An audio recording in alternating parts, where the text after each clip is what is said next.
Hello and welcome everyone, this is Type V3 and it's been 5 long years since we last saw a drill pierce the heavens. So what better time than the present to take a look at the Revoltech Gurren Lagann with Gurren Wing.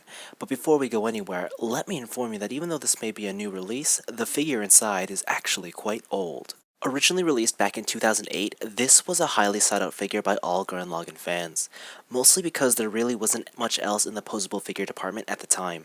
However, the original release never came with the Gurren Wing. Instead, you had to purchase his enemies, Enke and Lagann, which both came with parts to assemble the Gurren Wing. It was one of the hardest toy trios to assemble, and I still haven't been able to complete my set. Skip to today, and in celebration of the anime's 5th year anniversary, Kyoto have decided to re-release this figure with the backpack included, all in brand spanking new packaging. It even has a 5-year anniversary logo, and mine came with a funky little misprint. Full Metal... what? Anyways, history lesson over. Checking out the toy, Yamaguchi sculpted this figure is very simple. Nothing about it seems over-detailed, and the overall design works well with the Revoltech joints.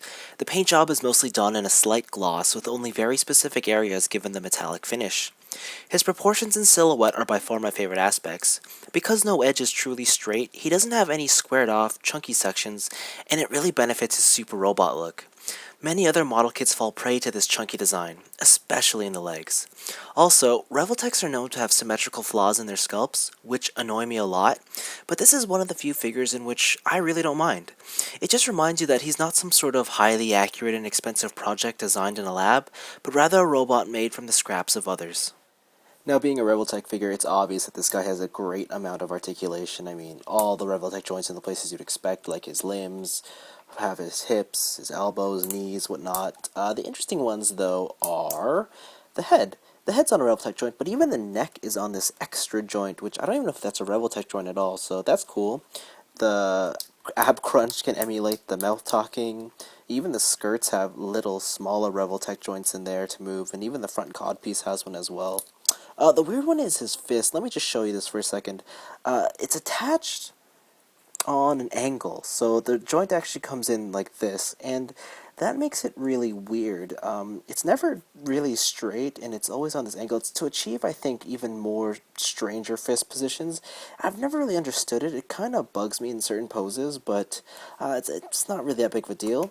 Overall, the articulation's good, but there's no denying that these Revoltech joints are really finicky. It's hard to get them to pose in poses you want. The clicks just aren't small or defined enough. I mean, sometimes I want his arm to be somewhere in between this click and this click, like maybe here, but you can't achieve that, and it's really, really starting to annoy me. Now, he does come with a second head with a more angry face, and to get this on, you just gotta pull off his head, but you gotta be very careful. I've seen many instances where this crest has been sheared right off because of just too much force, so you just gotta be gentle with it, and it's on very, very tight. And then after that, you just sort of pop it on, so you gotta be very careful again with this. It's an issue that was very common with early Revoltech, such as this figure, the fragileness of it, but once you get it on, it's essentially pretty cool looking. He also comes with 2 pairs of hands other than his fists. The first is a combination of an open palm and a pointing finger. These are awesome as I feel it brings out the most animated of expressions in the figure. The second pair of hands are fists with holes so that he may hold one of his accessories. Of course, we're going to have to do a little adjustment before we get there. The accessory in question are his shades, so the first thing you want to do is take this off. Now, this is really, really fragile. Do not pull by the glasses, only pull by the red bit, and just twist gently and pull out slowly. This is by far the most common piece that's broken, and it's specifically this tab right there, because it just gets lodged in there.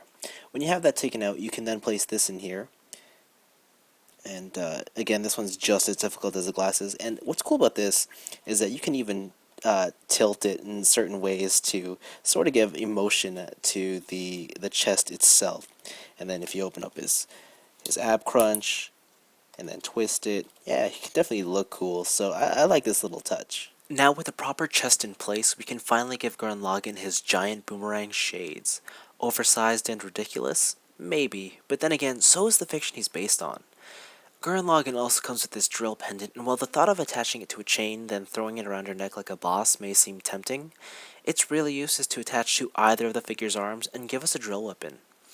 It's a little small, and I know the color should be silver, but I'm just glad that there was some sort of drill included in the first place. He even comes with a blast effect part for when he's winding up, and honestly, the best thing about this is that it also doubles as a display stand. Lastly, the big accessory is the Gurren Wing backpack. Equipping it is relatively simple as all you have to do is line up the holes and insert. There's some Revoltech joints on the wings too, just to help with the posing. The overall finish is nice and clean, although I do wish the spherical core were given a little touch of paint. Maybe some aqua panel lining? I don't know. These wings really complete the look of the figure though. They too are very simple in design, and I like how they never seem to take any attention away from the main figure. They're also very light, which is great because it means that the robot doesn't suddenly get top heavy, and the stand won't be under too much stress from the weight. Of course, just like all Revoltechs, this set comes with a box to store all his smaller accessories in. As for those curious, in comparison to the original release, this version is almost identical. Differences include a slightly lighter shade of gray on the original figure, and the glasses on the chest are a little bit more transparent. Also, the original display stand was black and not clear, and of course, the Gurren Wing and Blast Effect parts are exclusive to the new set. Now, there's no doubt that Revoltech Gurren Lagann was an awesome figure when it originally released back in 2008. But what about now? Does he still hold up? Well, as much as it pains me to say it, this is a rather mediocre set. But this has more to do with the Revoltech technology rather than the toy itself. There just aren't enough clicks in the joints, and messing around with them in your hands just becomes a frustrating and finicky mess. The engineering behind this figure that was once praised now has become old and antiquated. It's even made more obvious when compared directly with other figures. Both Bandai's Chigoken line and Max Factory's Figmas are just much nicer figures to handle with their tight, smooth joints. In fact, I'd even argue that some of Hasbro's cheaper 3 3/4 inch toys are just as enjoyable, if not better, than Revoltech's current offerings. Okay, maybe that last one was pushing it, but the point still stands.